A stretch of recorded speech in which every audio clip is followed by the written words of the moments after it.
Hello, আপনারা কেমন আছেন? আশা করি সবাই ভালো আছেন খুব। আজ আমি আবার একটা লাঞ্চ থালি নিয়ে হাজির হয়েছি আপনাদের সামনে।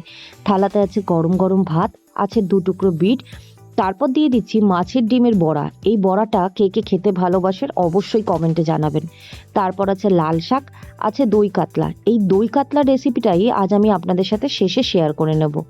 একদম শেষে আছে কাজু, কিশমিশ, আমসত্ত্ব দিয়ে টমেটোর চাটনি আর মিষ্টি দই। জল তো তার সাথে অবশ্যই আছে। দই কাতলা বাদে বাকি রেসিপিগুলো যদি শিখতে চান অবশ্যই আমাকে কমেন্ট করে জানাবেন। আমি চেষ্টা করব এরপরে এই রেসিপিগুলি শেয়ার করে নেওয়ার। চলুন তাহলে এবার দই কাতলাটা শিখে নিই।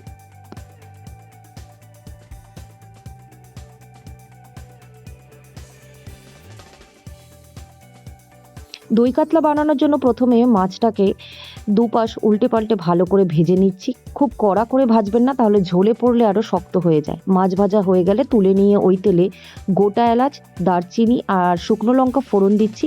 তারপর পেঁয়াজ, আদা, রসুন আর কাঁচা লঙ্কার একটা পেস্ট করে ওটা তেলে দিয়ে ভালো করে তেলটাকে তেল না ছাড়া অবধি নেড়ে নিতে হবে।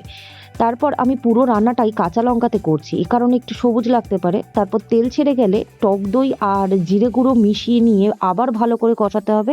দইটা মিহি না হলেও চলবে, কারণ কষাতে কষাতে এটা মিশে যাবে। তারপর সব ভালো মতো কষে গেলে গরম জল দিয়ে দিতে হবে।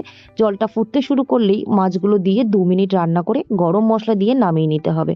কেমন লাগলো আজকের থালা আর দই কাতলা অবশ্যই জানাবেন। সাবস্ক্রাইব, লাইক আর শেয়ার করতে ভুলবেন না। টাটা।